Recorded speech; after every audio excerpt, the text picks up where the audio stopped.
What's going on, everybody? This is Logan here at Vaporleaf today with the Aster 75 from eLeaf. Now, this is a remarkably surprising device for me. I thought it was basically just another ice stick, but instead it's a single 18650 device capable of charging and upgrading through the micro USB port. It can do up to 75 watts. It's got temp control in nickel, titanium, and stainless steel, as well as TCR modes. So let's go ahead and dive down and take a closer look at it.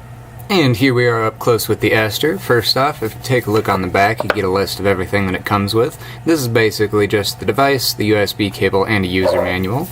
If you open that up, sure enough, there is the device. You set that aside, take the foam out, take this trap door out, then you have that micro USB cable, surprisingly long one, the user manual, and just a little warning card for whatever reason.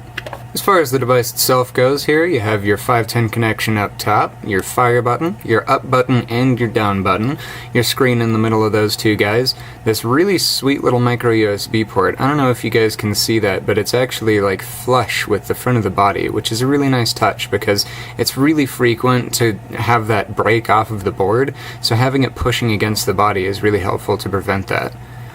Overall shape, I actually think is kind of like half of a coffin, which is kind of funny to me.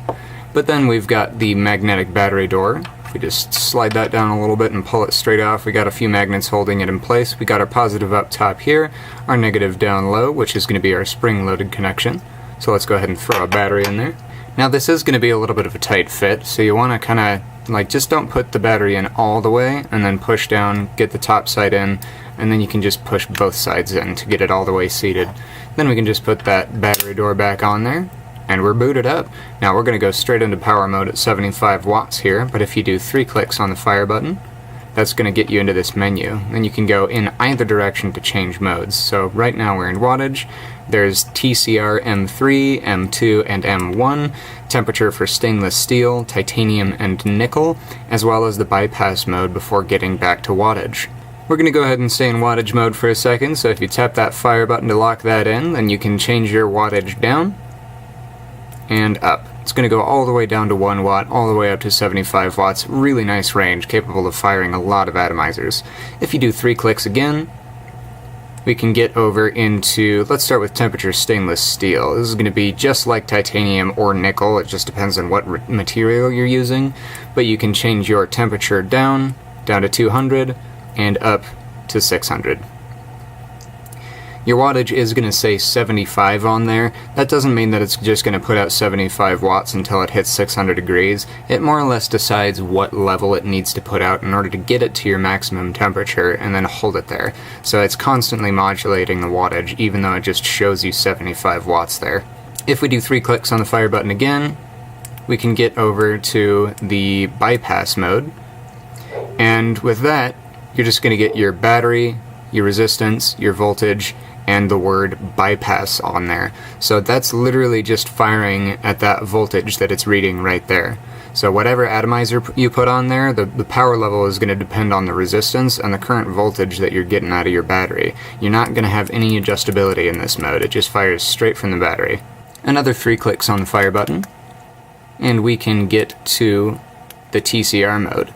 Now TCR mode is going to look a lot like temperature control mode because that's exactly what it is, but the difference is you set the TCR instead of the preset modes for stainless steel, titanium, or nickel.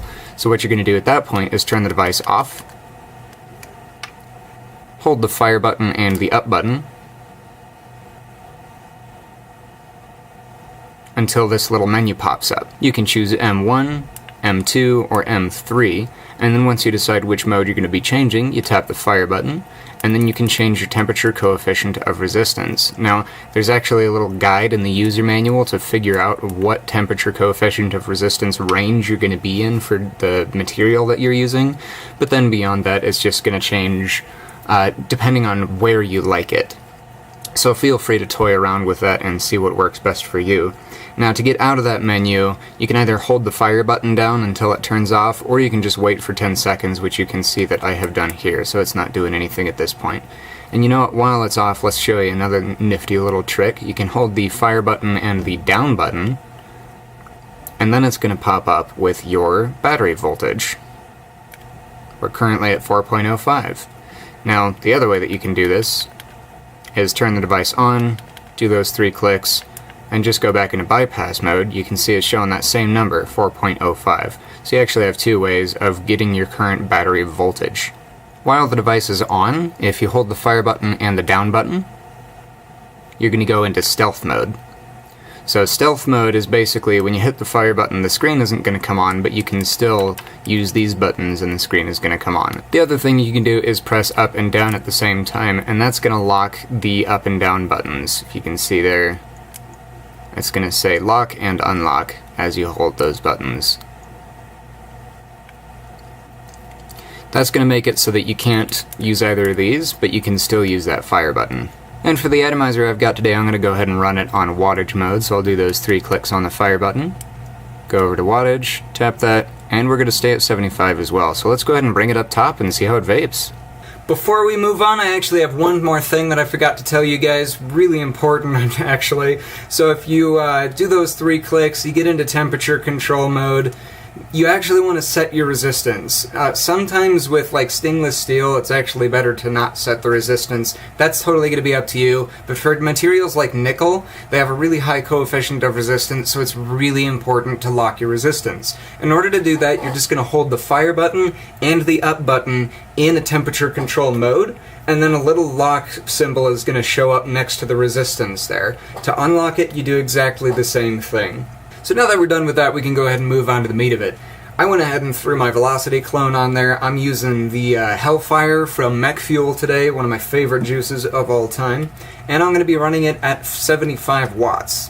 Now I'm running it at 75 watts to test the power output of this device, because one thing about this device is it's very small. So I want to see if it can actually put out 75 watts. Let's find out.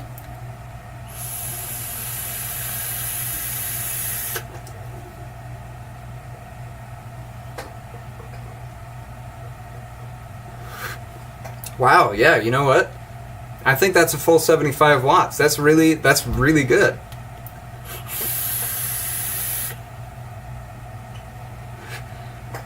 I typically prefer to run this build actually a little bit higher, but that's feeling pretty satisfying right now. That's reading at 0.17.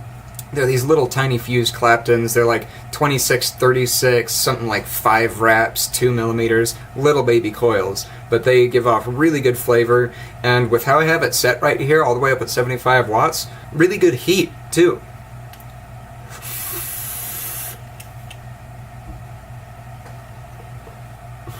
You know, overall, it is kind of a weird shape, but I actually really like it. It's really comfortable, it's really tiny, it's really good looking, I like the finish, I like the magnetic battery door, I like the buttons. The only thing is I'm used to bar buttons like this being up and down, so sometimes I'll push the down one on the right side and then be like, why is that going down? And then push it on the left side and say, well, it's still going down. Then remember that there's also an up button that's separate, but that's just me.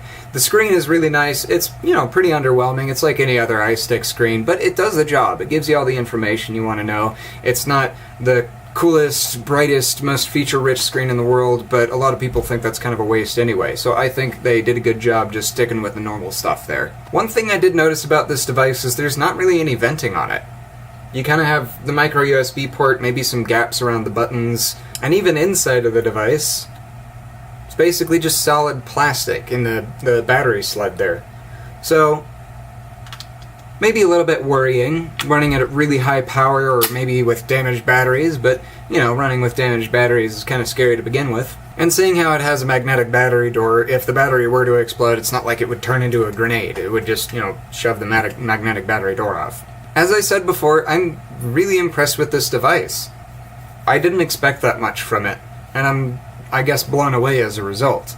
It's not the most impressive device in the world, but coming from eLeaf, they typically do more economical devices, where this one is a serious contender for one of my favorite single 18650 boxes.